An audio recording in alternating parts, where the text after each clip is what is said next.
Aleluias. Meu Deus, meu Pai, muito obrigado, Jesus, pela oportunidade que temos, Pai, de novamente compartilhar com os Teus filhos, Senhor, a Tua palavra, as grandes obras que o Senhor tem feito, meu Deus, meu Pai, na terra. Te pedimos, ó Deus, que Teu Espírito Santo venha estar adiante, falando e ministrando aos nossos corações, para que possamos crescer, Pai amado, como homem, como ministro, como servo, como adorador, como serviço da casa do Senhor. Te pedimos, ó Deus, que Teu Espírito Santo venha regar esta palavra nesta noite, para a honra e glória do Santo Espírito Santo. Amém. Amém. Bem, queridos, pegue aí caneta, papel, nós vamos anotar algumas coisas. E eu quero falar com vocês sobre esse tema hoje, chamado a herança dos santificados. Na última aula, se não me engano, eu falei para vocês acerca de uma mensagem do Luciano Subirá acerca de a herança dos santificados. Ele fala sobre esse assunto que nós vamos falar hoje, né? Porém, o Luciano Subirá, ele não é um ministro de louvor, não é um ministro de adoração, mas ele é um ministro do altar, e aquilo que ele ministrou se aplica, serviu muito para a minha vida, para até abrir o meu entendimento para algumas coisas. Eu não sei se vocês lembram aquele episódio onde que, diante de Ananias e Safira, né, lá no Novo Testamento, em Atos, quando eles foram ofertar, dizimar, né, entregar a oferta ali diante do apóstolo, os dois mentiram. Se você pegar o texto e ler um pouquinho antes, você vai observar que naquela história, naquele momento ali, havia um personagem que ele é pouco mencionado. Ali fala de um jovem levita da ilha de Chipre. Ele era rico, tinha posses, ele tinha terra. Não sei se você já leu esse texto, mas a Bíblia diz que, segundo Atos 2, 42, né, perseveravam na doutrina dos apóstolos, no partir do pão, na comunhão, nas orações. E você observa que a doutrina dos apóstolos, ela era integralmente voltada para o ministério de Jesus. Mas de repente apareceu esse jovem da ilha de Chipre, levita, se intitulava levita. Resumidamente, trazendo para a linguagem de hoje, ele era um italiano, não era judeu, estava exercendo um ministério que ele não entendia, e porque ele achava bonitinho, talvez tá ali na frente, cantando, tocando, em cima da plataforma. Ele, entendendo a palavra de Deus, a Bíblia diz que ele vendeu tudo o que ele tinha, e ele entregou os seus títulos, entregou tudo que ele tinha aos pés dos apóstolos, que era um hábito muito comum que as pessoas entregassem aos pés dos apóstolos o que elas vendiam dos seus bens.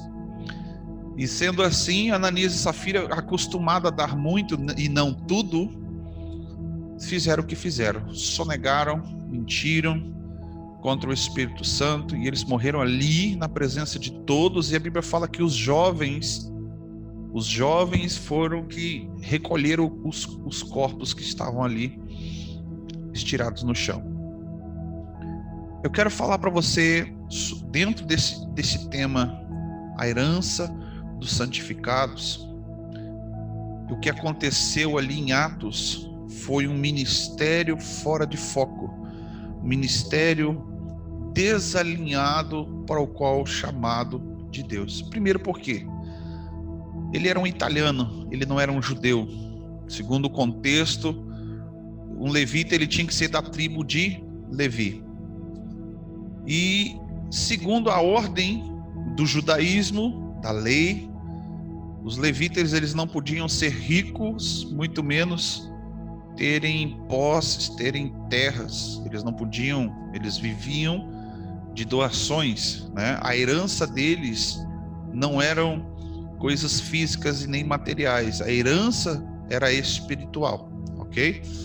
Eu quero comentar sobre isso para a gente poder dar introdução aqui, para que você possa entender onde que nós queremos chegar. Nos nossos dias atuais, nós vemos em tantos lugares, em tantas igrejas, ministérios que se levantam assim, desfocados e desalinhados com o propósito original em Deus. Nós vimos na última aula sobre Êxodo 19 que Deus escolheu aquela nação ali de Israel para ser propriedade peculiar, né? Nação santa, reino de sacerdotes. Todos teriam acesso para poder adorar a Deus e acesso de falar com Deus, e não só um homem, né? E nós vimos na última aula que o povo ali ficou com medo. Eles queriam um rei e pediram para que Moisés intermediasse a fala do homem para com Deus. O sacerdote é que intermediava. Então, vamos analisar que hoje há muitas igrejas, muitos ministérios, eles têm surgido assim como aquele ministro que apareceu ali, aquele levita italiano da ilha de Chipre. Ministérios que surgem como estrelas cadentes, né? Uma hora tá lá em cima, brilhando, todo mundo tá vendo, aplaudindo, tirando foto, daqui a pouco some. Porque decaiu por algum problema, algum escândalo, falta de ser fonte, né? Se tornam papagaios gospel no cenário evangélico. E então nós precisamos, dentro de tudo que a gente já vem ouvindo nesses dias, observar que por mais que Deus, Jesus, rasgou o véu, criou um novo e vivo caminho, a ordem, a maneira de se achegar diante de Deus, ela não mudou. O que mudou foi o intermediador, que não existe mais. Não precisamos de pessoas para falar por nós diante de Deus, né? Então, eu aprendo que nos nossos dias você vai ministrar em algum lugar aqui ali. Eu me lembro quando eu cheguei em Brasília, né? Eu compartilhei com vocês que eu fui convidado para centenas de vigílias, onde que todos queriam uma oportunidade. Todos queriam uma oportunidade para cantar, uma oportunidade para pregar, uma oportunidade para poder compartilhar, testemunhar. Então, assim, você observa que tem pessoas que o seu ministério ele é baseado em oportunidades. Outras pessoas têm o seu ministério baseado em emoção, como nós falamos na última aula, que é sobre um parasita ministerial, está fluindo porque outros estão fluindo. Em contrapartida, existem outros ministérios, outras pessoas que iniciam sem saber o que fazer, sem saber o porquê de estar fazendo. Por isso que nós falamos na primeira aula de entender, né, o tempo de entender aquilo que nós estamos fazendo no altar, porque se não tem entendimento, a gente não desfruta daquilo que nós não entendemos. Então eu quero compartilhar com você. Pega a sua Bíblia. Eu quero ler com vocês 3 textos, tá? Eu vou ler o texto todo, até porque vai ficar registrado, para que você possa depois estudar. Mas se eu omitir algumas coisas, você não vai poder entender por completo. Se você tem a sua Bíblia, abre aí a sua Bíblia no livro de 1 Samuel, capítulo de número 2, lá no versículo de número 27.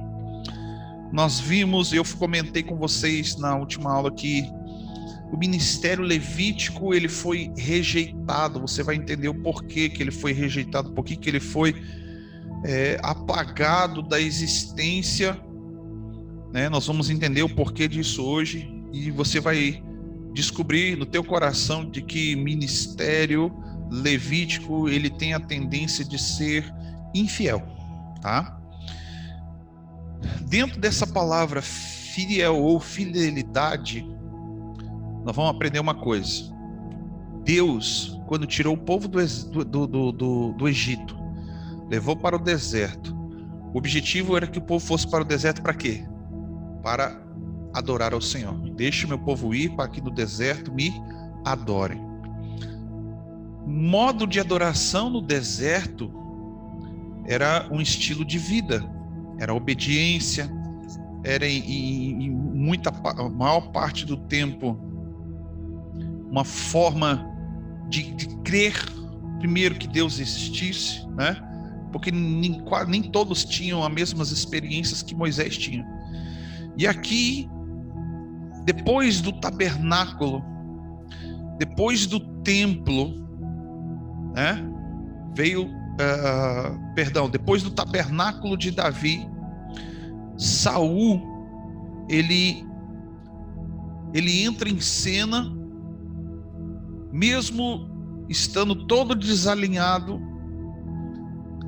aqui mais para frente, capítulo 22 do primeiro livro de Samuel, ele entra em cena executando uma ordem de Deus quando ele assume o trono, né? Mas para a gente chegar lá, 1 Samuel capítulo 2, versículo 27 fala assim, ó: profecia contra a casa de Eli.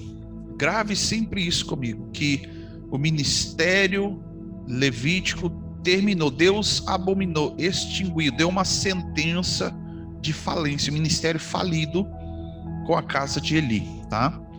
Versículo 27 fala assim: veio o homem de Deus a Eli e disse: assim diz o Senhor, não me manifestarei na verdade à casa do teu pai, não me manifestei eu, na verdade, à casa do teu pai, estando os israelitas ainda no Egito, na casa de Faraó? Porque eu escolhi dentre todas as tribos de Israel para ser meu sacerdote. Aqui ele está falando da tribo de Levi.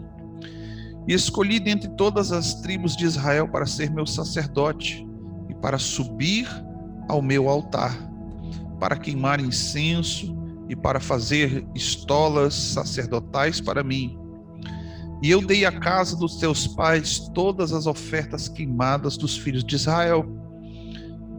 Porque pisais aos pés dos meus sacrifícios e as minhas ofertas de manjares, que ordenei que se fizesse na minha morada? E tu, por que honras os teus filhos mais do que a mim, para tu eles vos engordardes, das melhores e de todas as ofertas do meu povo de Israel? Portanto, versículo 30, assim diz o Senhor, o Deus de Israel, na verdade dissera que eu e a tua casa e a casa do teu pai andariam diante de mim perpetuamente. Deus havia feito uma promessa para a tribo de Levi, né? Que eles andariam perpetuamente servindo na casa do Senhor. E ele continua dizendo: porém, agora, diz o Senhor, longe de mim tal coisa, porque aos que me honram eu honrarei, pois os que me desprezam serão desmerecidos. Vamos entender o contexto. A casa de Eli era uma casa fraudulenta, infiel, desalinhada, desajustada, desordenada em todos os aspectos. Vamos dizer assim, tudo que existe de fora gospel havia dentro da casa de Eli. Naquele tempo, se você pegar toda a história aqui, a casa de Eli era o sumo sacerdote, que ele era um homem passivo no seu ministério, e ele era um homem que permitia que os seus filhos continuassem andando erradamente na presença de Deus, no serviço da casa de Deus. E mais, eles eram infiéis e fraudulentos. Eles, além de sonegar, eles roubavam. Você observa que quando Moisés fala acerca do exercício da casa de Deus no tabernáculo, existia uma ordem, existia uma recompensa, e essa recompensa existia ordem. Você vai observar que Os levitas, os sacerdotes, eles tinham parte, sim, eles recebiam ofertas, eles ficavam com parte da oferenda, né? Eles tinham que esperar o fogo queimar aquela carne e subir a gordura, e depois era aleluia, glória a Deus e churrasco na mesa. Mas preste bem atenção, existia uma ordem. Primeiro era para um, primeiro era para outro, e primeiro era para outro, era para o sacerdote, era para os levitas, depois distribuía para todo mundo que estava ali, né? Para você entender mais ou menos na lógica como que funcionava. E o que eles faziam? Antes da fumaça, da gordura subir, os filhos de Eli iam lá e pegavam a parte deles e iam fazer festinha. Então não havia temor, não havia obediência, não havia ordem na casa, no serviço da casa de Deus. E o problema não foi que esses dois filhos de Eli, Ofni e Finéias, não foi só o problema que eles faziam isso errado. O problema era que o sumo sacerdote, o mais alto nível da hierarquia, vamos colocar assim, da ordem dentro da igreja, ele permitia, ele era omisso, ele era passivo. O que é uma pessoa passiva? Uma pessoa passiva é como diz lá no livro de 1 Coríntios capítulo 7, fala assim, ó, no último versículo fala assim, ó, aquele que sabe o que deve fazer e não faz, este já comete pecado. Ou seja, uma pessoa passiva é aquela pessoa que vê as coisas, sabe o que tem que fazer, mas não faz, né? Não se intromete, é indiferente, ele não cumpre o papel ao qual ele foi chamado. E dentro desse contexto, o que é que a tribo de Levi foi chamada? Foi chamada para andar fielmente na presença do Senhor e no serviço da casa de Deus, né? Quando eu observo e vejo que a infidelidade foi um motivo pelo qual Deus desprezou e terminou ali com o ministério levítico, segundo a casa de Levi, você observa que Deus tirou o povo do Egito, né? Levou para o deserto, e ali no deserto as pessoas tiveram um problema sério. As pessoas tiveram um problema sério, esse chamado abrir mão, entrega de tudo que eles carregavam. Deus tirou eles do Egito, mas a Bíblia diz que o Egito não foi tirado de dentro deles, né? E a infidelidade que acontece, o povo ainda insistia em voltar para os deuses antigos, os deuses do Egito, a maneira do Egito, o sistema faraônico, né? E Deus queria que as pessoas fossem espontâneas no servir e espontâneas no adorar. Isso a gente pode resumir numa palavra: eles tinham que entender o que é ser livre para adorar. Como essa palavra ser livre para adorar? A liberdade, eles eram escravos. Ser livres para adorar significa que agora eu não tenho mais regra que me aprisione, eu não tenho mais uma ordem que vai me engessar, eu não tenho mais algo que vai me prender a um sistema religioso, pagão e corrupto, né? E o que acontece? Deus trouxe eles para o deserto para que espontaneamente eles adorassem. Só que lá eles murmuravam, eles reclamavam do sol, eles reclamavam do frio, eles reclamavam da água, reclamavam da comida, eles reclamavam de tudo, né? E olha o que acontece. Quando eles reclamavam, Deus dava provisão. Tudo que eles não tinham, Deus dava provisão. Eles queriam comer uma coisa diferente do maná, Deus trazia as codornizes, né? Para os mineiros, como diz os mineiros, Deus trazia pão de queijo e frango a passarinho para eles, toda manhã para eles comer.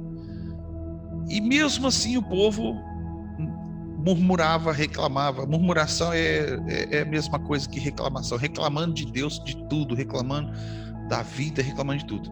Então, o que acontece? Deus começou a trabalhar dentro desse povo a infidelidade no que tange ser livre para adorar a Deus e ter livre acesso, que era o objetivo de Deus, ter livre acesso ao próprio Deus.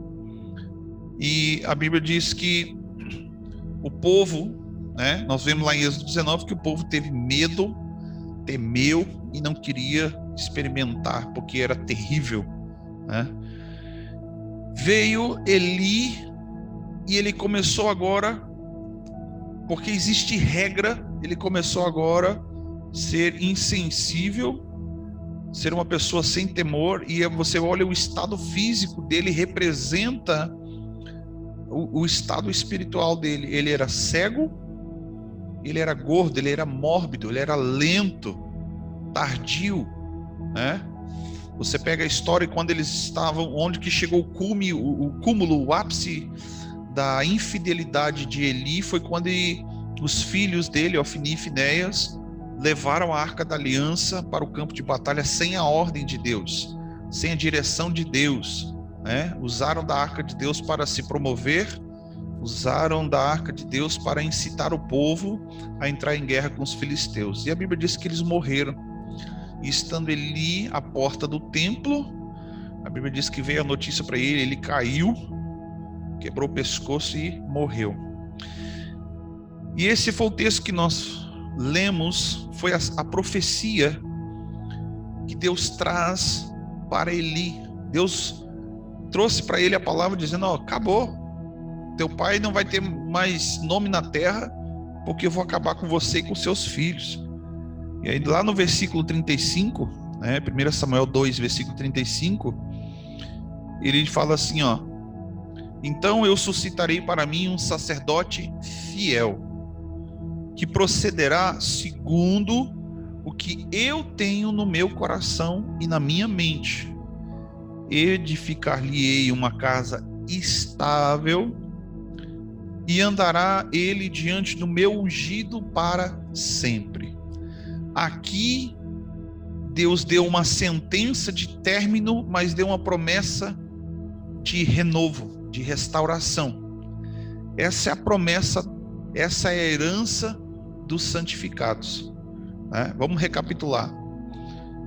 Todas as pessoas, aprendam isso, vocês que são ministros do altar, que tocam, que cantam, que dançam, aprendam uma coisa: quando Deus deu a lei para Moisés, a lei veio porque o povo não era fiel ao Deus de Israel, ao Deus que Moisés falava.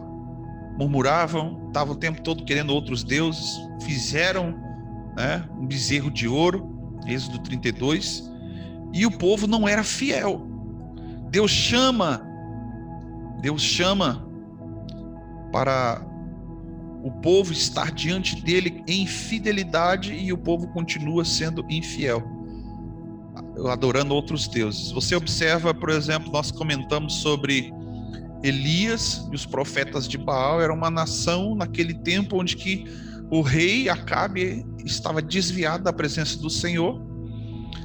Ele estava adorando outros deuses e fazendo com que o povo, a nação, misturasse o santo com o profano, adorando também outros deuses, Baal e Astarote, deixando e permitindo que entrasse dentro da nação santa, o povo escolhido de Deus, outros deuses. Então, a regra, vamos falar lei, vamos trabalhar como regra, a lei que Deus deixou. Olha só como é que isso é sério. A lei que Deus trouxe para Moisés, para o seu povo, é para o infiel. Pastor Léo, aprende isso hoje que eu vou falar para você, apóstolo Jonathan.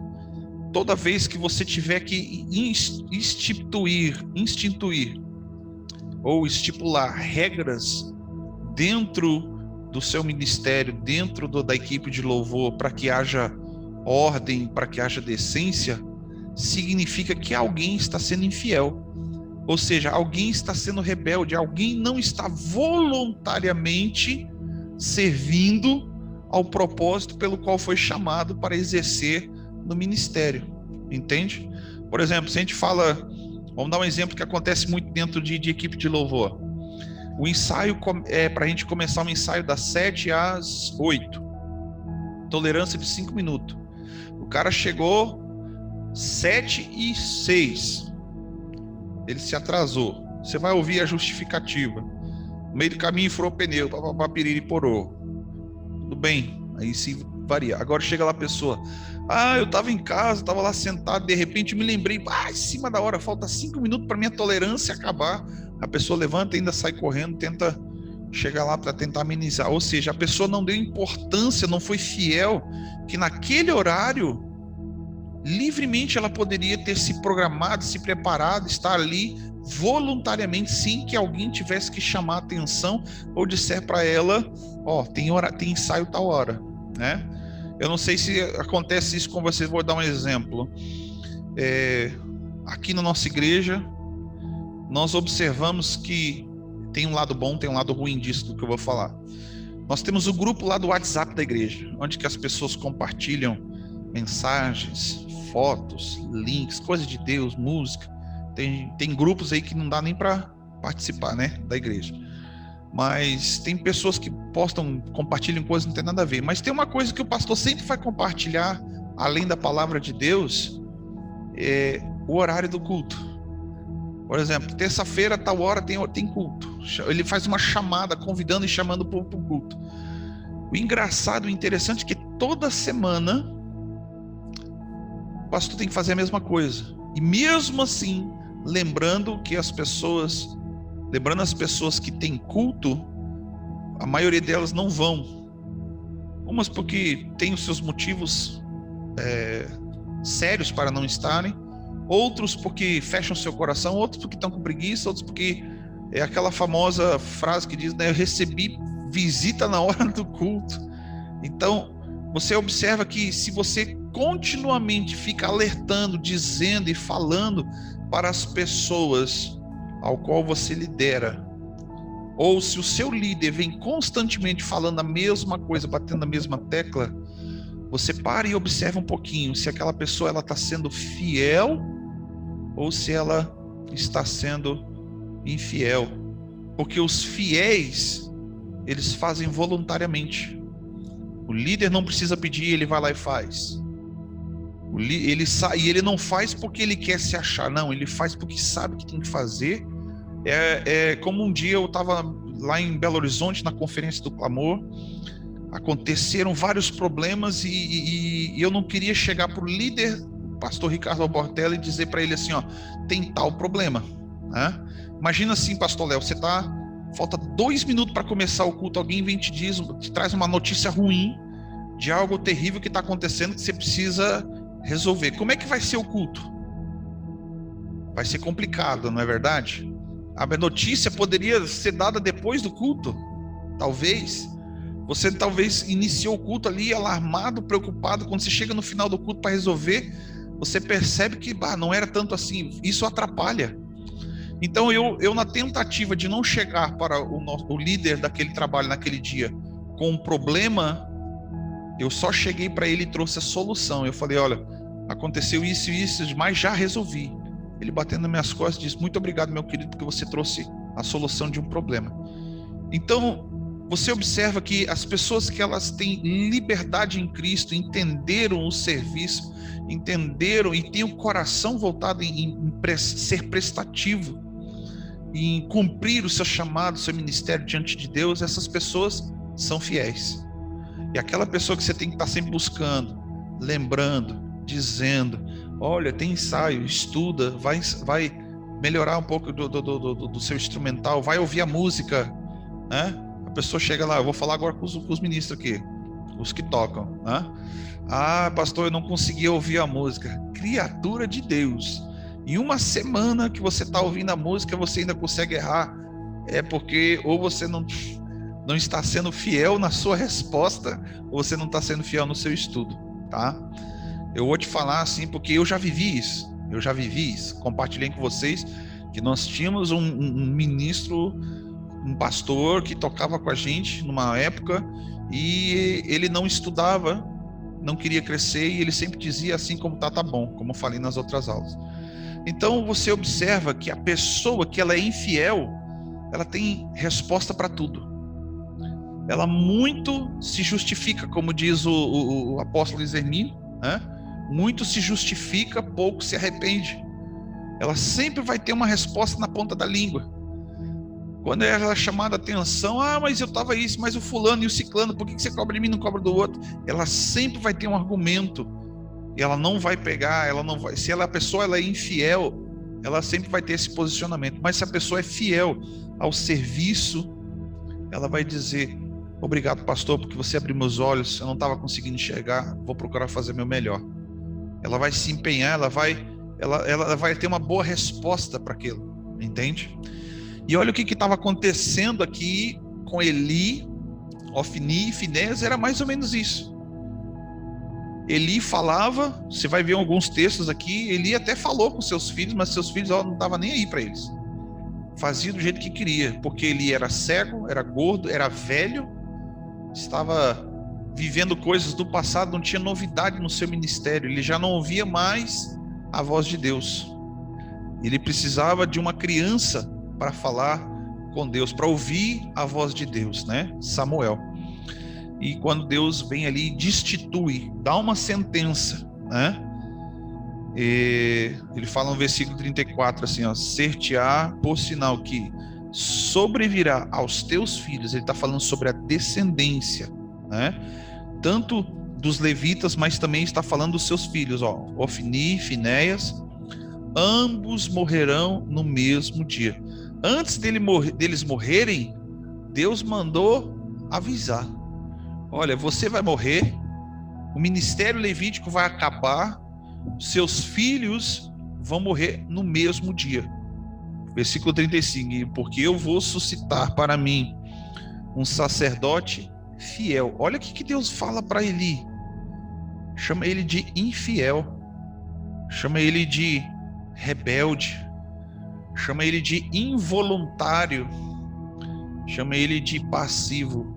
Não era um cumpridor do seu chamado. Ele era uma pessoa que agia com, às vezes, levianamente. Às vezes, isso é um problema sério quando você tem dentro do ministério. Vamos dar alguns exemplos aqui. Você já ouviu você já deve ter visto, né? Isso acontece muito com filho de pastor. Você vai se preparando aí, Léo.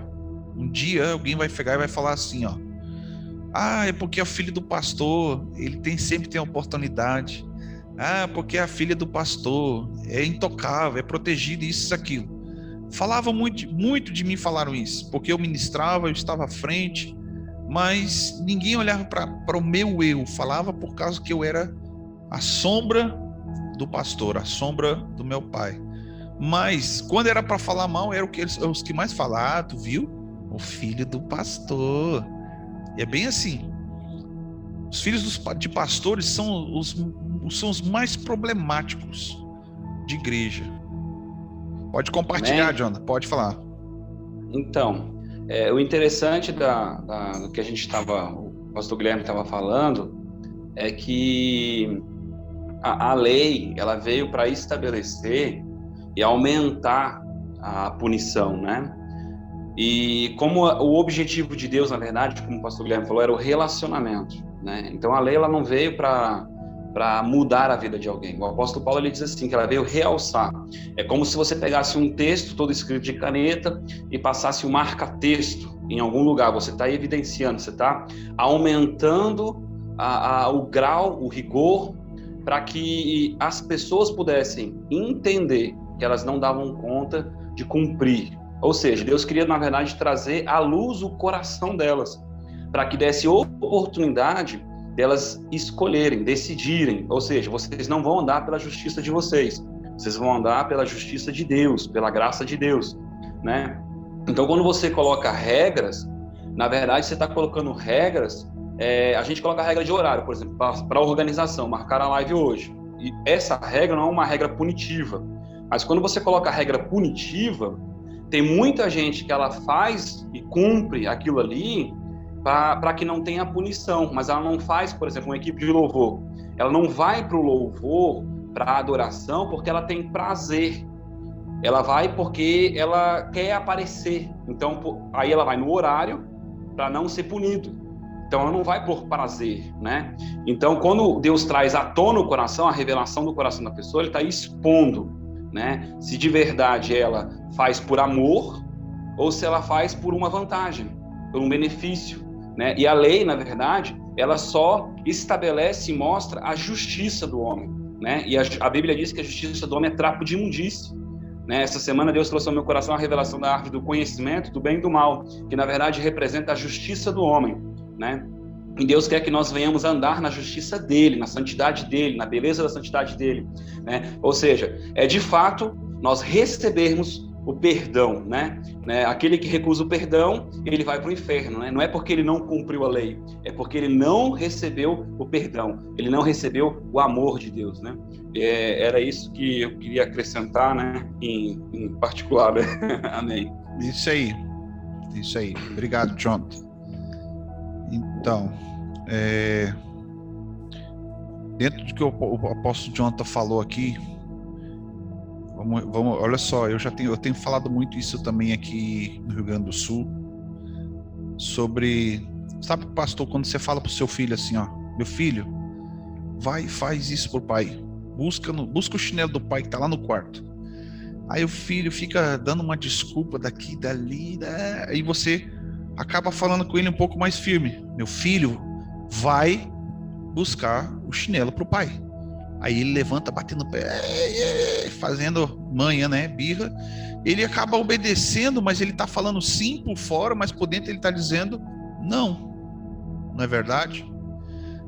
Eu vou contar uma experiência dentro disso, na equipe de louvor que eu tive com meu cunhado, o pastor Claudemir. Meu primo e o Jonathan, o apóstolo Jonathan conhece muito bem. Meu cunhado, ele já foi meu líder de ministério de louvor. No início da minha caminhada no ministério de louvor. Na época eu era baterista. Eu quero falar para os bateristas aqui do grupo que o baterista é o mais perturbado de todos, tá? Mas olha só, um dia nós chegamos no horário corretamente para o ensaio, ensaiamos, ficou tudo certinho, aquele ensaio normal, assim, no sentido de que ocorreu tudo certo, cada um cumpriu o que foi proposto para fazer. E 15 minutos antes do culto, estávamos todos nós sentados, normalmente assim, uns 5 minutinhos antes de começar, nos reuníamos numa salinha, orávamos para subir ao altar e começar o culto.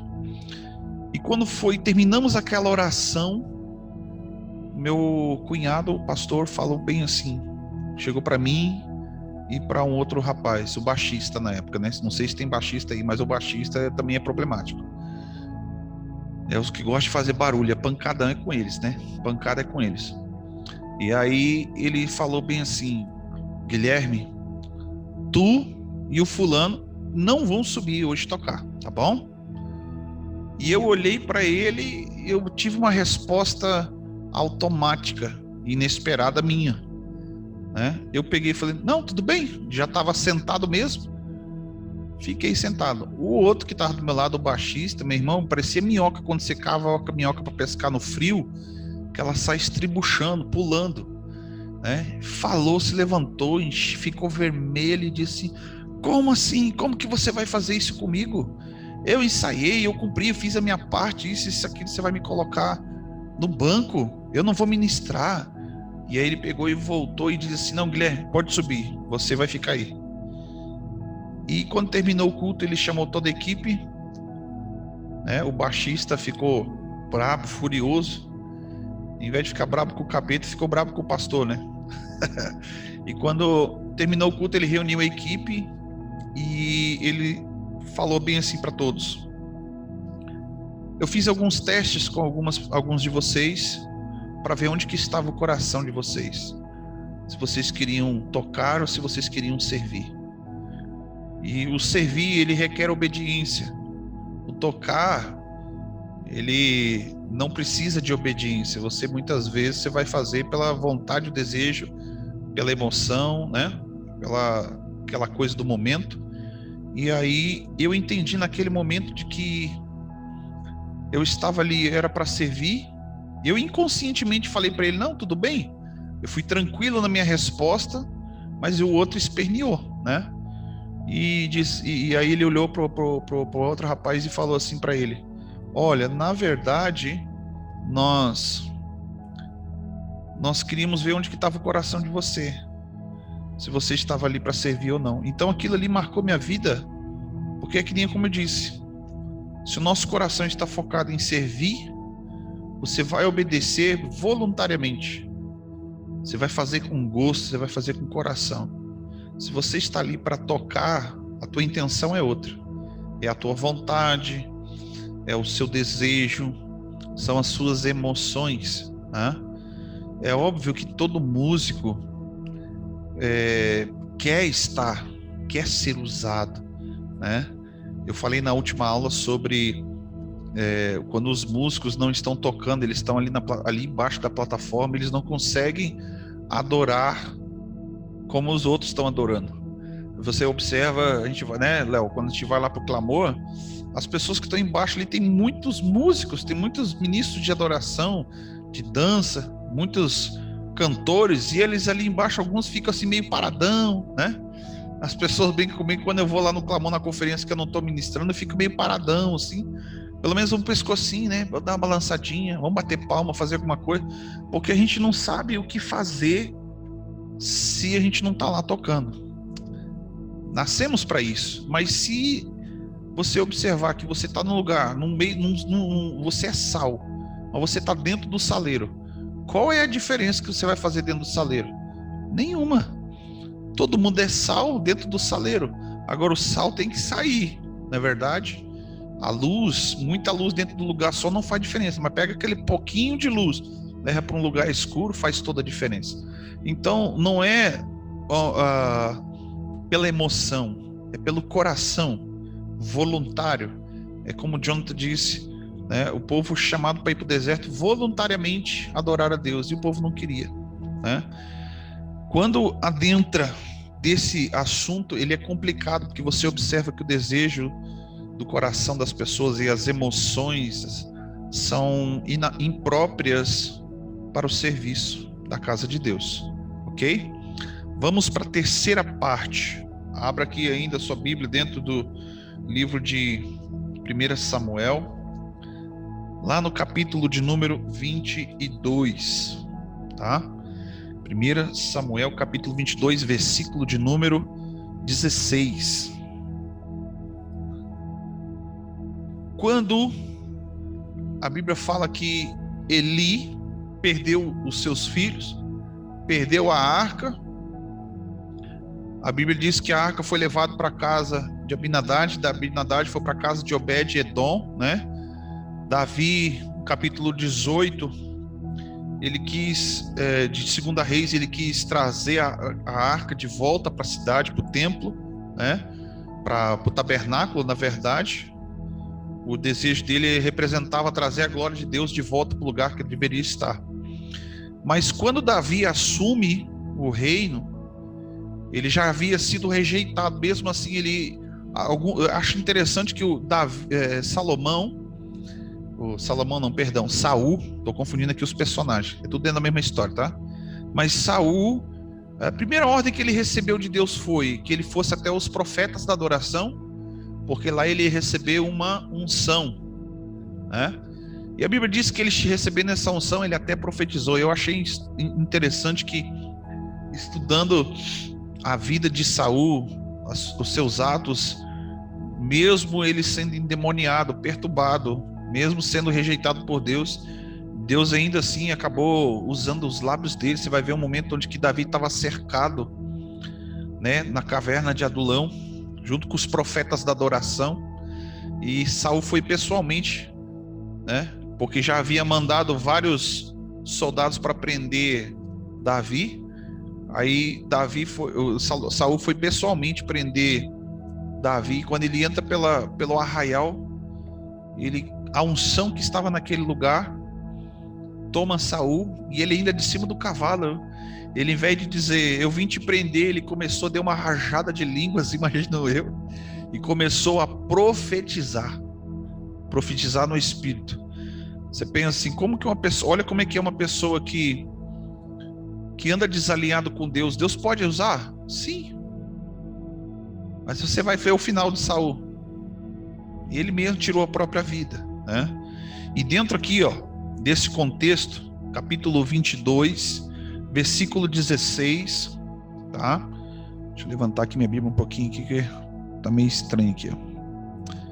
Saul, sabendo dessa palavra que nós lemos anteriormente lá a respeito de Eli, que Deus havia determinado que terminasse o ministério levítico, versículo 16 fala assim: respondeu o rei, isso aqui era Saul, Aimeleque morrerá.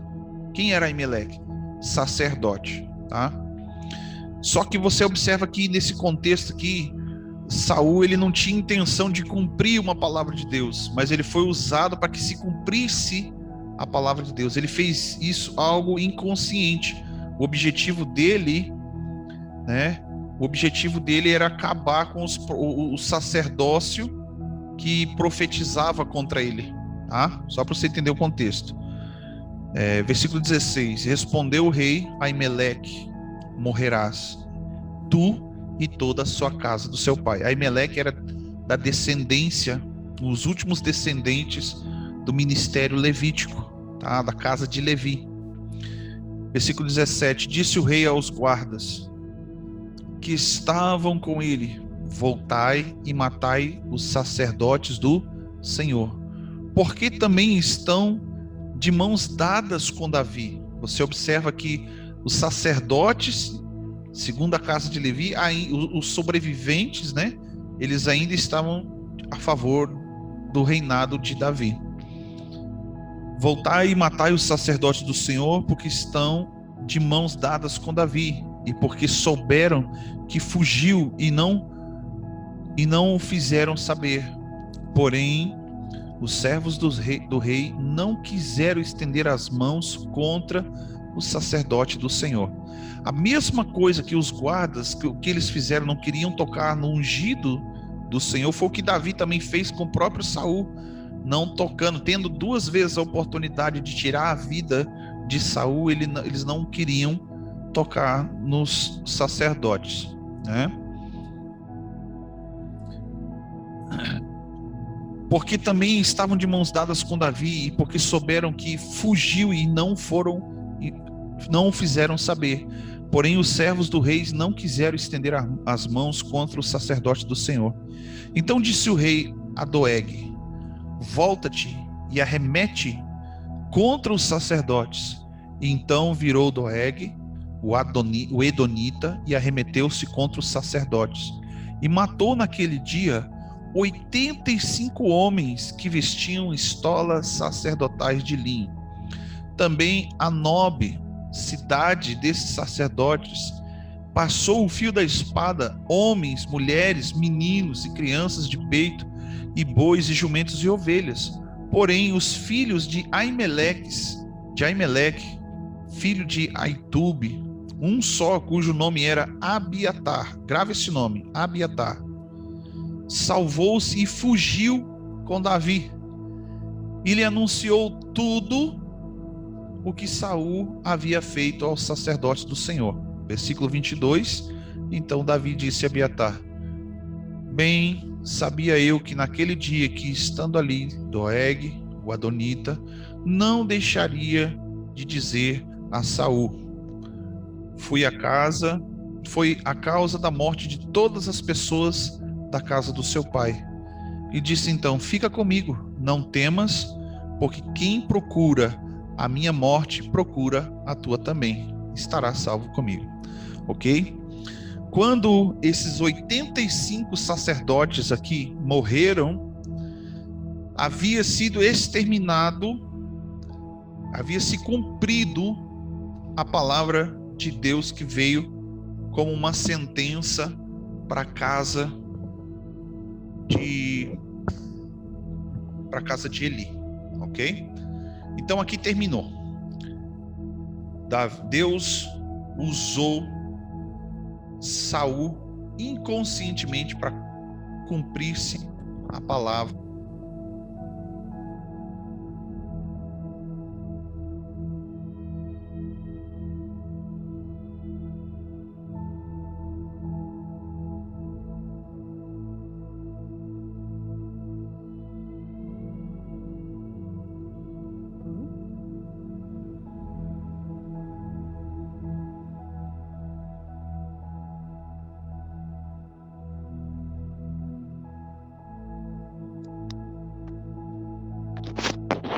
Não, tá saindo som, pastor. Saindo meu som agora? Agora sim. Ah, ok. Eu acho que eu baixei um pouquinho aqui o microfone aqui. Desculpa, tá bom?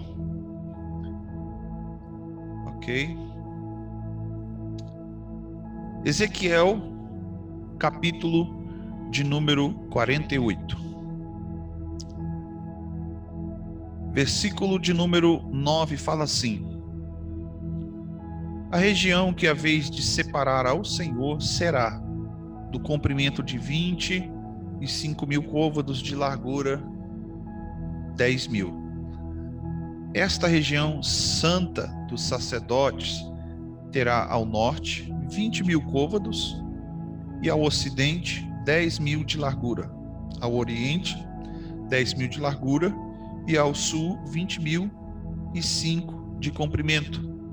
O santuário do Senhor estará no meio dela, ok? Você vai observar que agora já entrou o ministério de Salomão, quando ele edificou o templo, né?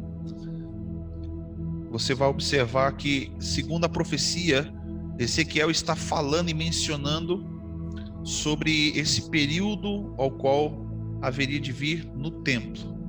Você vai lembrar que quando Davi trouxe a Arca da Aliança para a cidade, esse jovem Abiatar e o outro jovem chamado Asaf e um outro jovem chamado Zadok, são 3 personagens, são 3 sumos sacerdotes que haviam ali naquele momento, certo? Só que Ezequiel, ele destaca aqui na sua profecia da restauração do tabernáculo de louvor. Ele fala da restauração do tabernáculo de adoração que havia com Moisés, o propósito original de Deus para que todos fossem reis e sacerdotes diante de Deus, certo? Versículo 11 ele fala assim, ó: será para os sacerdotes santificados e para os filhos de Zadok, que cumpriram o seu dever e não andaram errados, quando os filhos de Israel se extraviaram, como fizeram os levitas. Você vê que ele destaca a casa de Zadok e ele destaca os levitas, os filhos de Israel. Quando foi que aconteceu isso? Quando Eli recebeu uma sentença de Deus, de que Deus haveria de exterminar a casa de adoração segundo o ministério levítico. E aí agora ele separa dentre esses 3 que estavam ali junto com Davi. Quando ele fala do meu ungido, ele está falando no texto lá de Davi, ele está falando da adoração que Davi, o desejo que Davi teve de trazer a Arca da Aliança para dentro da cidade. Olha, ele fala uma frase que ela é forte, ela é poderosa. Ele fala assim: quando ele não conseguiu trazer, porque Uzá e Aiô morreram no meio do caminho, eles não entenderam, não sabiam como se conduzir, o desejo do coração de Davi trazendo a arca, ele fala assim: vamos trazer a arca de Deus de volta para o seu lugar, né? Afinal de contas, nós não buscamos a Deus desde os dias de Saul. Você vai ver que quando Saul matou ali os sacerdotes, a Arca da Aliança já havia se perdido, as pessoas já tinham passado uma geração sem o conhecimento de Deus, sem o conhecimento de como era o costume, como que era a ordem, como que tinha que ser feito. E eles não sabiam o que fazer. Isso aqui que eu quero falar uma coisa muito forte para vocês, interessante. Ministérios, não vamos dizer que ministério é algo mais fundamentado, mas existem pessoas que iniciam normalmente assim, sem saber o que está fazendo, sem entender como é. Pessoas que não sabem do que estão fazendo, ensinando o outro. É como o próprio Jesus diz: são cegos guiando cegos. Eu tive a infelicidade de não ter um discipulador no início da minha caminhada com Deus, dentro dessa área de louvor, de adoração. Então é verdade que eu estava sujeito a errar muito mais do que vocês. Por quê? Eu não tive uma pessoa como vocês estão tendo hoje para ensinar a como ter um caráter e um coração diante de Deus para servir ao Senhor e na casa de Deus, servir as pessoas, a congregação. Então eu errava muito. Eu iniciei meu ministério querendo tocar, querendo aparecer. Meu sonho eram luzes, holofotes, plataformas, viagens, agendas. E quando tudo isso veio, graças a Deus, eu já estava alinhado o meu coração com o Senhor, e eu soube ser sábio, porque o Senhor havia me preparado em distinguir o que era de Deus ou não. Então preste bem atenção. Davi, ele fala bem assim, quando Uzá e Aiô morreram, quando a arca caiu, os bois tropeçaram, eles seguraram a arca para que a arca não caísse no chão, e ali Deus, a Bíblia no texto lá diz que Deus partiu eles no meio ali, morreu. Davi se lançou ao chão e gritou: como trarei eu a arca do Senhor para mim? Ele ficou perplexo, ele ficou chateado com aquilo que havia acontecido. Por quê? O objetivo de Davi era nobre. O desejo que ele tinha de estar adorando diante da arca era um propósito de Deus. Só que Davi não conhecia, não sabia como trazer e proceder diante da arca. Davi conhecia os caminhos do coração de Deus, mas Davi não conhecia das regras, como o apóstolo Jonathan falou, que a lei, ela veio de uma forma que, se você não cumpre, segundo o contexto, você acaba colhendo uma consequência. Você tem um castigo. Você observa que Uzá e Aiô morreram por causa da indiferença. Eu falei, até compartilhei na última vez que estive, né, com o pastor Léo, no retiro, falava que a indiferença, a irreverência de Uzá e Aiô é uma febre, né, e acontece muito nas igrejas nos nossos dias atuais, de que a febre não é uma doença em si, mas um sintoma de que algo está errado com o seu organismo. A igreja brasileira, ela vive essa febre, né? É um sintoma de que algo pior, algo escondido no organismo está doente e não está sendo tratado, não está sendo trabalhado, não está sendo curado. Eu posso dizer que é o caráter da adoração que anda doente, é o caráter pessoal da pessoa.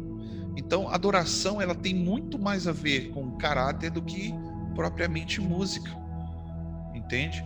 Como estilo de vida, ela tem muito mais a ver com o caráter do que música. Então, o que acontece? Davi ficou um período perplexo. Ele começou a buscar em Deus, ler a palavra de Deus, e descobriu que a arca deveria ser levada pelos levitas sobre os ombros, né? E não sentado em cima da carroça do sistema pagão filisteu, como a arca havia sido devolvida lá do meio dos filisteus. Se você pegar o texto, Ofni e Finéias levaram a arca para o arraial dos filisteus para poder guerrear, e Deus fez com que eles morressem, eles perderam a arca, e a arca causou confusão no arraial dos filisteus. Você conhece a história. E quando eles devolveram a arca foi para lá na casa de Abinadad. E a arca ficou ali quase por 40 anos. Não sei precisar, mas ficou mais ou menos um período muito longo. E Ofni e Finéias morreram naquela batalha. Mas aí quem é que aparece? Uzá e Aiô, filhos desse sumo sacerdote, eles agiram com irreverência, sem conhecimento, porque até então a arca estava dentro da casa deles ali, toda a sua infância, a sua adolescência. Chegou o momento, agora eu vou estar conduzindo a arca. Eles foram carregar a arca do sistema filisteu, sistema pagão de adoração, de serviço da casa de Deus, uma carroça, né? Você vai lembrar da expressão que eu falei no retiro, pastor Léo, sobre o vai boi, né? Você deve lembrar, vai boi. Então, quando a gente fala vai boi, é estar dizendo que a gente está fazendo do nosso jeito, não do jeito de Deus. Quando eu falo vai boi, a gente está fazendo pela emoção, pela vontade, o ímpeto da hora, daquele momento. Porque eu. Entendeu? É tudo o egocentrismo aflorado na nossa pele. tá? Só que aqui dentro do contexto, quando a arca, Davi entendeu como que se deveria trazer a arca, o que ele fez? Sacrificou bois, animais, né? Ovelhas, carneiros e tantas coisas. A cada 7 passos eles sacrificavam. Paravam, no 7º sacrificava. No 7º passo, era um período muito longo de adoração, de sacrifício, para que a arca pudesse adentrar. Entra um terceiro personagem. Quando a arca entra dentro da casa, da cidade, aparece Asaf, jovem. Asaf significa tomado pela glória. Você vai ver dentro daquele texto onde que Davi entra pela cidade adorando. Foi criticado por Mical, sua esposa, que estava na janela por causa da adoração extravagante de Davi. Mas Davi encontra com o jovem Asaf, e ali os dois são tomados pela glória de Deus. E aí entra o terceiro personagem, Zadok. Era um homem da descendência de Levi, mas era um homem fiel, era um sacerdote fiel, que não se corrompia, que permaneceu seguindo os decretos do Senhor. E agora Deus separa essas 3 pessoas, Abiatar, Zadok e Asaf, 3 famílias, para estar 24 horas por escala diante do altar, ministrando diante do Senhor, diante da arca. E segundo o que nós lemos aqui, Deus pega agora e separa essa questão musical, né? Ele separa Asaf como um líder, mas o sacerdote para estar diante da arca, Zadok, como ministro do altar, ministro e sacerdote do altar do Senhor.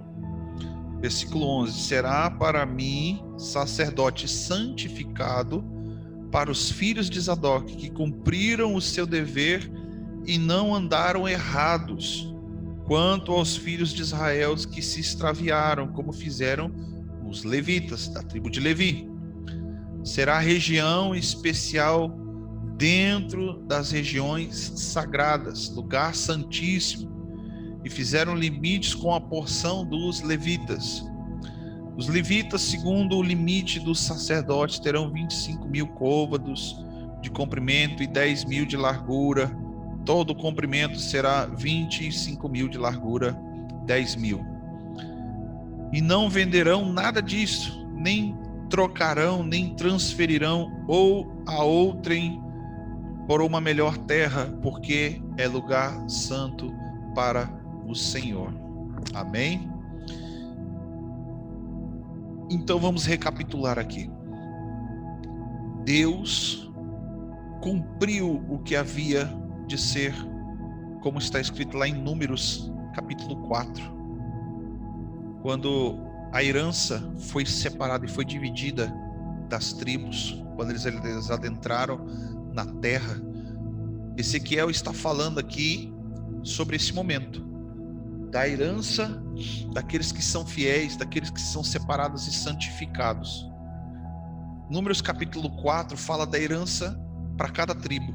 E lá está escrito assim que quando chega a última tribo, ele fala assim, Moisés fala que a última tribo, que era a tribo dos levitas, eles não teriam terras, eles não teriam riquezas, eles não teriam despojos, mas a herança deles era o Senhor.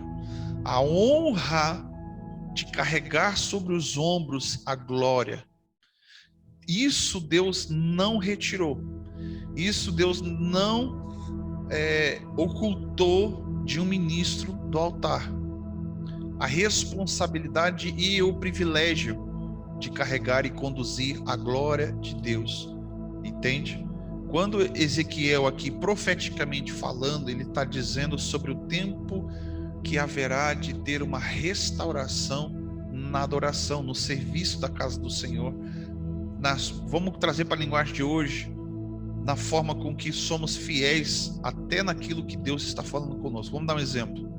Ezequiel, o próprio Ezequiel, no capítulo 37, ele é levado sobre um vale de sombra de morte, ou vale da morte, onde que ele vê ossos sequíssimos, né? Vale de ossos secos. E ali o anjo do Senhor começa a falar para ele, perguntar para ele as coisas. E a resposta que Ezequiel dá para o anjo do Senhor, ela é uma resposta coerente para quem é fiel. Porque, por exemplo, eu como ministro, eu posso colocar o meu achismo, a minha teologia, o meu conhecimento, as minhas experiências e dizer segundo aquilo que eu acho. O anjo pergunta para ele assim, para Ezequiel: Ezequiel, poderão esses ossos reviver novamente? E aí o Ezequiel, ele não duvida, mas ele transfere a ordem, a obediência, ele transfere a submissão e a sujeição, não da vontade dele, mas da vontade do Senhor. Ele responde assim: o Senhor sabe. Ezequiel poderia ter dito como qualquer outro ministro, dizendo: sim, eu quero que eles vivam, eu quero que a gente poderia, por exemplo, você conhece pessoas que, se você conhece ou não, existem pessoas que vão ministrar, eu quero tocar a música que está tocando agora da hora, né? O pessoal está tocando, sei lá, a bênção, todo mundo está tocando a mesma música, vão estar tocando isso, aquilo.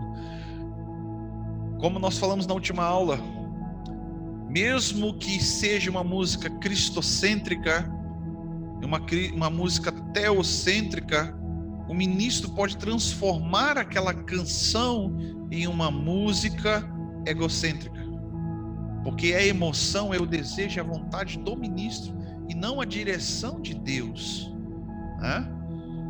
Eu costumo dizer que, como pastor e como ministro de louvor, de adoração, eu costumo me preparar, eu tenho meus esboços, eu busco a direção do que eu vou cantar, e eu me organizo para o que eu vou fazer.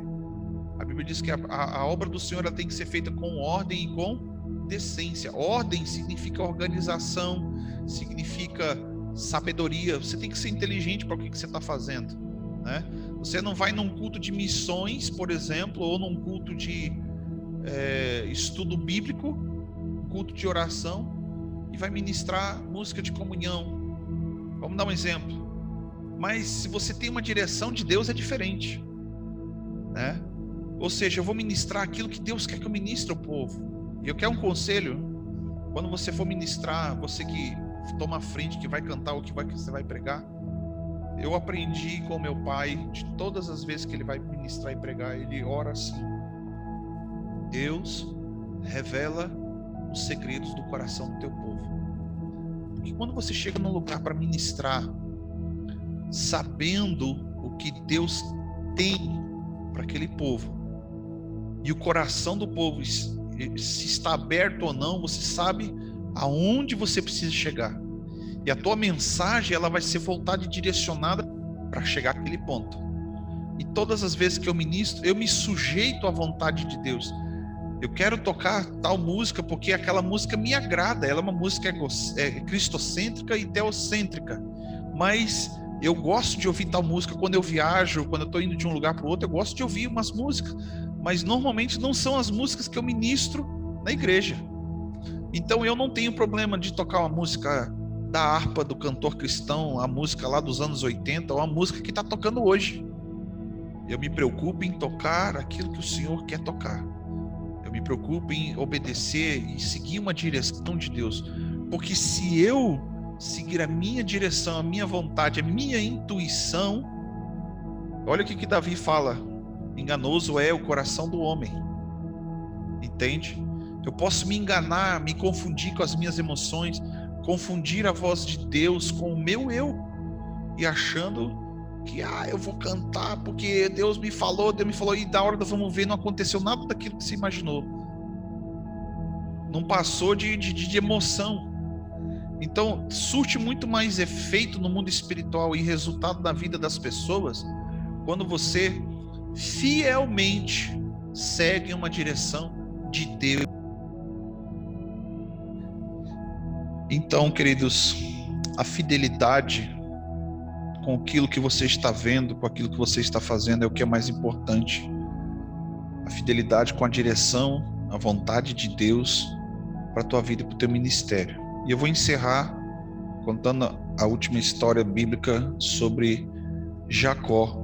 Quando Deus chama a atenção dele, o anjo vem à presença de Jacó e fala para Jacó assim: Jacó, o que você está vendo? E Jacó fala assim: olha, eu vejo 2 varas de amendoeira. E a resposta do anjo foi a importância que você precisa ter. O anjo respondeu para ele bem assim: viste bem. Na tradução do hebraico ele está dizendo assim, ó, que ele foi fiel ao que ele estava vendo, ao que Deus está mostrando. Isso para um ministério, normalmente igrejas elas trabalham com uma direção por período, são ciclos de Deus. Deus dá uma direção para uma igreja, por exemplo, agora é um período onde que a igreja vai trabalhar libertação, é um período que a igreja vai trabalhar comunhão, aí um período que a igreja vai trabalhar salvação e cura e assim por diante.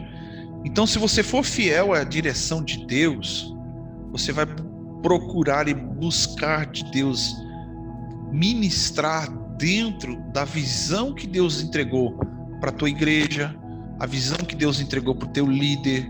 Você vai procurar ministrar e trabalhar dentro da visão que Deus está trazendo para a tua cidade. Isso é o ministério segundo a casa de Zadok, é um ministério fiel à direção de Deus para tudo que você for fazer. Tem muitas coisas que a gente tem vontade de fazer, né? Tem muitas coisas que são de Deus, mas não são para você. Tem muitas coisas que são boas e são de Deus, mas não é para você naquele momento. Pode ser daqui um tempo. Deus quer que você seja próximo, sim. Deus, o Antônio Carlos, por exemplo, ele não é de Maior, mas Deus quer que o Antônio Carlos tenha um carro? Sim. Ele não está apto a ter um carro agora. Por quê?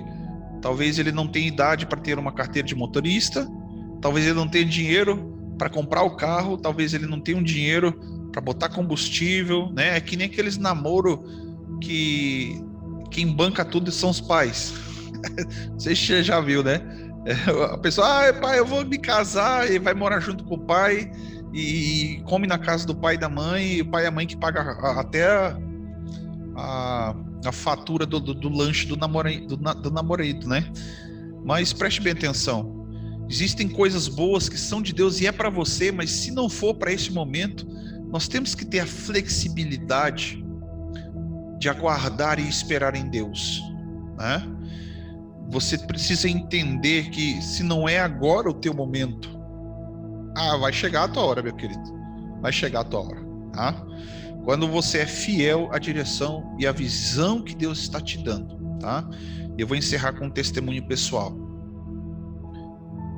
No ano de 2009, finalzinho de 2009, nós estávamos nos preparando para que no ano de 2010 nós iríamos entrar num período onde que Deus estava trazendo a igreja para um período missionário. Nós havíamos recebido um convite lá em Brasília para que a nossa igreja estivesse servindo em uma missão na Amazônia. Então nós trabalhamos do finalzinho de 2009 até setembro de 2010. E nesse período foi um período onde que nós jejuávamos, nós íamos para a oração da madrugada, vigília. A gente trabalhou um ano inteiro, vamos dizer assim, para que a gente pudesse servir uma semana na Amazônia. Para nós era um terreno desconhecido, não sabíamos como queria ser, não sabíamos como que seria. A maior preocupação das pessoas era o desempenho, os resultados, né? Os números, e isso acontece muito até porque a missão onde que a gente estava servindo, eles precisam disso para poder dar continuidade, até pelas verbas e as ajudas que eles recebiam. Eles tinham que recebiam ofertas por demanda. E eu, próximo à viagem, eu havia sido convidado especificamente para cuidar da área do louvor da missão, né? Para ministrar todos os dias, tanto no barco como nas comunidades indígenas ribeirinhos da Amazônia. E próximos à viagem, eu fiz 3 dias de jejum dentro da igreja, sozinho. Eu entrei na sexta-feira, 6 horas da tarde, e saí no domingo, 6 horas da tarde. Mas do sábado para domingo, eu já estava cansado, fisicamente esgotado, estava muito calor, né, que era um período de seca lá em Brasília, um período muito quente. E eu me lembro que eu me levantei, eu estava orando deitado, já não aguentava mais ficar em pé. Eu me levantei, eu botei o colchão no altar, eu me levantei para tomar água no fundo da igreja. E eu fui caminhando devagarinho, porque eu estava fraco. E quando eu comecei a tomar água, eu olhei na direção do altar onde que eu estava deitado, tinha um homem muito grande. Eu vi um anjo.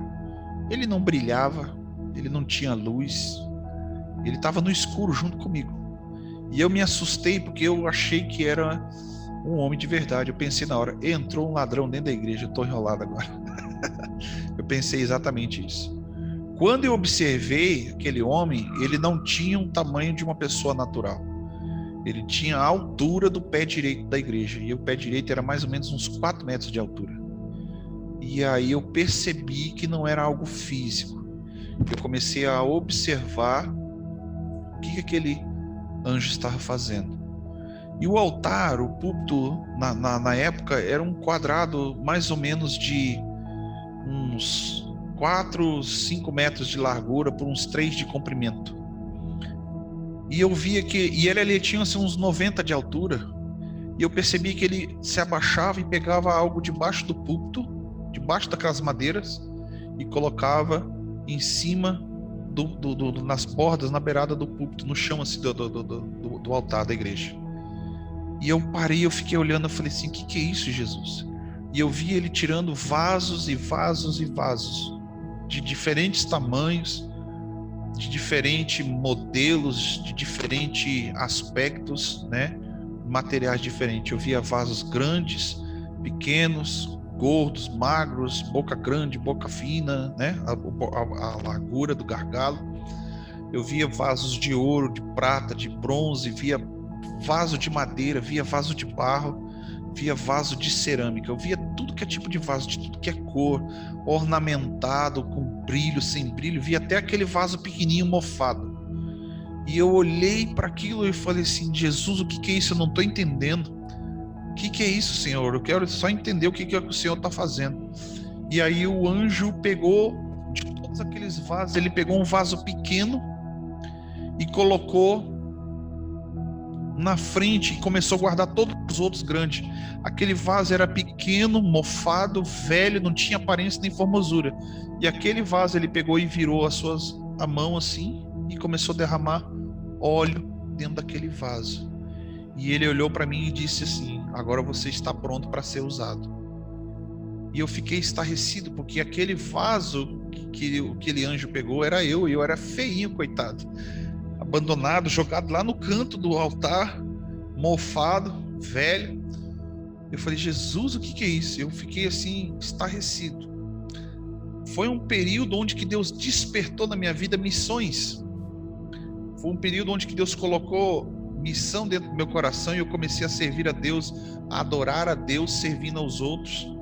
E nesse período, eu achava que, mesmo sendo já um pastor, mesmo sendo pastor auxiliar na igreja, filho do pastor Bira, né, de quem meu pai era, sendo conhecido, ter experimentado tantas coisas, eu vi que espiritualmente eu estava guardado para um tempo específico, mesmo sem aparência, sem formosura. E o anjo disse para mim assim, o que era mais importante não era o tipo do vaso, mas o que se guardava dentro.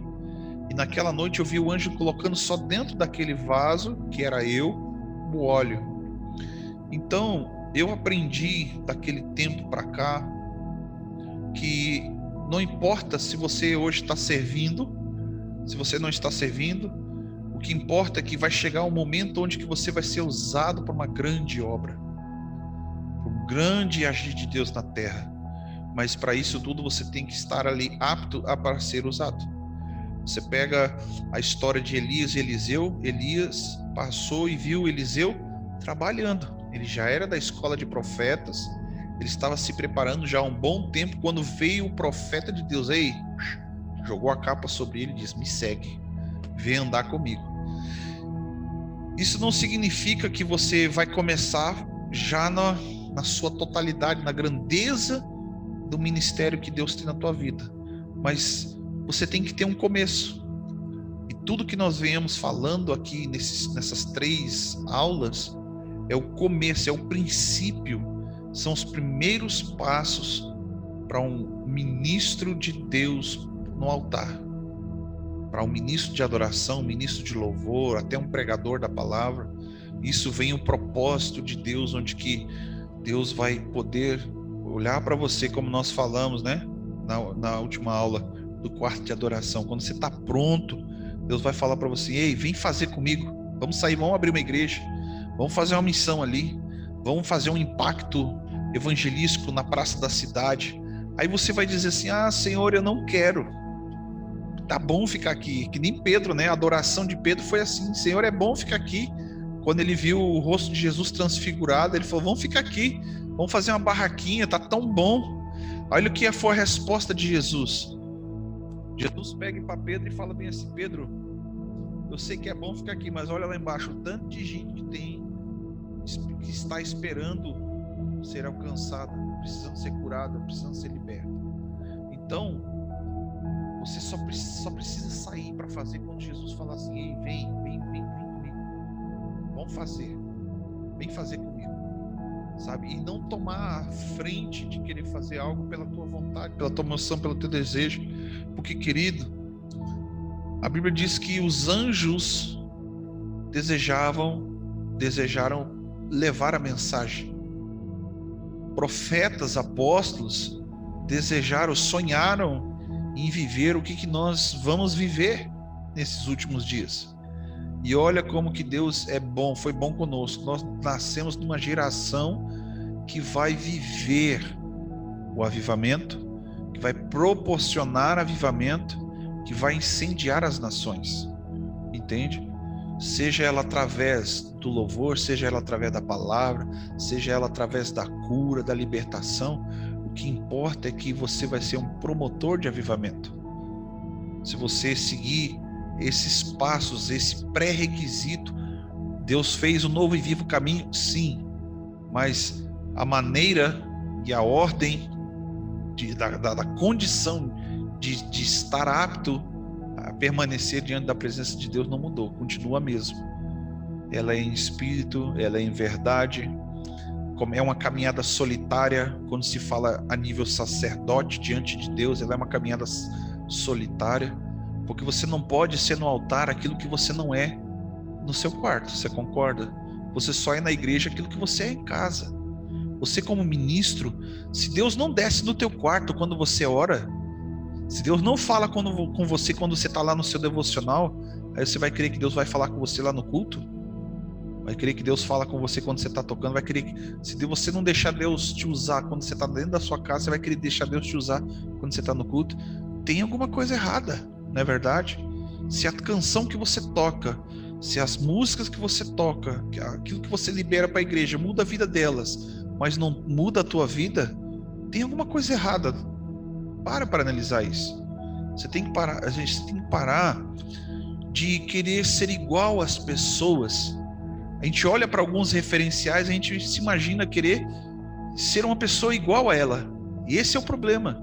Jesus não fez a gente igual, ele nos fez seres pessoais. E o objetivo de Deus é que, da maneira com que Deus me chamou, a identidade que eu tenho em Deus, aquilo que eu sou diante de Deus, é o que eu vou manifestar. Ele nos ungiu para manifestar a glória do Senhor na maneira como que Ele nos chamou para sermos diante do altar do Senhor. Aquilo que você é na sua essência dentro do seu quarto. Entende? Quando eu canto uma música e aquela música não mexe comigo, aí você vai querer que ela mexa com o povo. Você está entendendo? Tem algumas músicas que eu não vou cantar, porque eu posso estar indo contra o meu próprio eu, falar de coisas que eu não vivo. E normalmente quando eu busco uma direção de Deus, Deus começa a falar, normalmente, eu vou dar o meu exemplo, tá? Isso não é regra. Seja livre para ter a sua identidade, a sua maneira como que Deus fala com você. Mas quando eu vou ministrar um louvor, normalmente Deus começa a falar comigo como se fosse temas. Hoje eu vou curar minha igreja. Então eu sei que Deus vai curar a igreja. Eu começo a buscar uma canção que fala de cura de alma, uma canção que fala de cura física, né? Uma canção que vai alcançar o coração das pessoas. Eu vou falar sobre avivamento. Rapaz, eu já vou pro fogo, eu já vou pro repleplé, eu já vou pra... Sabe? Então, eu vou buscando essa direção. Tem outras músicas, mas Deus, Ele coloca no teu coração. E se você for fiel, como Jacó foi diante do anjo do Senhor, Jacó, o que você está vendo? Eu estou vendo 2 varas de amendoeira. Era o que ele estava vendo. Se você for fiel àquilo que Deus colocar no teu coração, aquilo que você entende, que você lá antes do teu secreto, buscou de Deus, Deus colocou no teu coração, chega lá na hora do vamos ver, você não vai, para você que é ministro, não vai ter novidade nenhuma, porque você já recebeu antes. Para você chegar lá e ministrar ao povo aquilo que Deus já falou com você, já revelou para você, você só vai cumprir aquilo que Deus já fez. Você vai seguir o script, como disse o pastor Zezinho, o script daquilo que Deus já fez, daquilo que Deus já planejou, entende? O sucesso da obra que você vai estar fazendo, ela depende do antes, e não do durante, nem do depois, né? Eu estava falando com um jovem agora, um pouquinho antes dessa reunião aqui, ele dizia assim para mim: pastor, eu tenho um problema sério na minha igreja, porque o pastor, o presidente, quando ele ministra, e ele fala muito de doutrina, e aí a gente passa a semana inteira consertando o que o pastor pregou. Eu falei: como assim? O pastor prega heresia? O que é? Como é que é esse negócio? Ele: não, é que o pastor às vezes fala algumas coisas que o povo não entende. Mas falei: então não é consertar, é explicar. Não, pastor, tem casos que a gente tem que consertar, porque o pastor fala umas abobrinhas. Então você observa se a pessoa ela está ali vivendo algo profissional, mecânico, automático, ou se ela está ali vivendo a essência, um chamado, um ministério e um coração. E essa é uma escolha que você precisa fazer, sabe?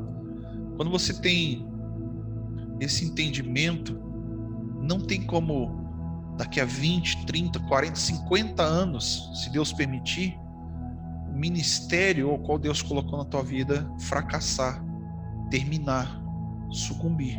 Entenderam, queridos? Essa é a mensagem que eu queria compartilhar com vocês, abrir um pouco o entendimento para vocês. Eu creio que mais agora na próxima reunião, na próxima aula, eu quero pedir, você já anota aí, tá? Eu quero pedir para que você elabore perguntas, dúvidas. Agora, se você tem algum problema pessoal, tá? Isso serve para todos. Se você tem algum problema pessoal: pastor, eu não consigo, eu tenho um problema assim, se você quiser compartilhar, o pastor de vocês está aí, o pastor Léo, tá? Ele segura essa bronca. Mas se vocês também se sentirem à vontade de conversar e compartilhar comigo, vocês têm meu WhatsApp, pergunta, não tenho dificuldade em responder. Posso não responder na hora, mas com certeza eu vou responder, devido à correria do dia a dia aqui, tá? Mas eu quero que você elabore: pastor, eu entendi, mas tem coisa que eu não entendi, pastor, eu tenho tal dificuldade, como que eu faço para resolver? Olha só, Jacó tinha uma dificuldade muito séria, e a dificuldade dele não era de ouvir Deus, porque o anjo aparecia para ele, ele sabia, ele conhecia Deus dos seus pais, mas a dificuldade que Jacó precisava enfrentar era a sua carnalidade de usurpador, e ele precisava enfrentar as consequências dos seus atos. E quando ele entendeu e assumiu essa responsabilidade, ele lutou com Deus até que Deus transformasse a vida dele e ele se tornasse não fosse mais um usurpador, um Jacó, e se transformasse em um Israel de Deus. Então, queridos, insistam. Essa é a palavra que eu quero falar para você. Insista no teu ministério, insista no seu chamado, insista naquilo que Deus colocou na tua vida. Você sabe por quê? no final de tudo vale a pena. Você ser um homem transformado por Deus. A palavra que você prega transforma a tua vida. A canção que você toca, que você canta, transforma a tua vida, e não só a tua vida. Porque se ela não transforma você, como que vai transformar os outros? Aí você vai observar que nós, muitas vezes, somos que nem eu falei, mula, pedra ou vaso. A mula, ela serve para carregar o fardo dos outros. A pedra, ela serve de impedimento, né? Ela está ali cumprindo, fazendo aquilo que outros deveriam fazer. Quando Jesus estava entrando na cidade, né, na entrada triunfal, os discípulos estavam atrapalhando o culto. Porque lá dentro o ministro de louvor não tinha unção, o pastor não tinha palavra e Deus não habitava lá dentro. E aí o pastor sai para lá de fora, o obreiro saiu do lado de fora, lá saiu todo mundo e disse: "Oh, vamos parar com essa bagunça aí, porque vocês estão atrapalhando o culto." Aí Jesus responde para ele: "Se estes não clamarem, as pedras clamarão." Ou seja, aquele que devia estar fazendo e não está fazendo, Deus vai levantar outro para fazer. Entende? Para mim, a maior decepção, o maior fracasso ministerial não é servir a igreja, porque para servir a igreja é fácil. O maior fracasso ministerial é obedecer a Deus, conhecer o coração de Deus e você talvez oferecer a Deus algo que Ele não aceite. A rejeição é o maior problema de um ministro. É o maior problema que você precisa identificar na tua vida, é a rejeição daquilo que você oferece para Deus. Mas antes de chegar no culto, você vai lá na padaria para comprar pão, chega lá não tem pão, como é que você sai de lá? Frustrado. Vai ficar sem café da manhã. Você vai ficar sem um lanche da tarde, entendeu? Você chega na casa do gaúcho, ele te convida para o churrasco, chega lá e ele te oferece cuscuz. Ué, meu irmão, você não me chamou para o churrasco? Pois é, rapaz. Sabe que não tinha... No açougue, fui no açougue e não tinha carne para o churrasco. Vamos comer pão com alface, cuscuz. É frustrante você chegar diante do altar de Deus e não ter nada para oferecer para a igreja. Entende? É por isso que existem artistas, existem cantores, existem ministros de Deus. Eu consigo diferenciar quem é quem. Você percebe quem anda diferente. E a Bíblia, e vamos encerrar. E a Bíblia fala assim: "E vereis a diferença daquele que serve e daquele que não serve a Deus." Amém, queridos?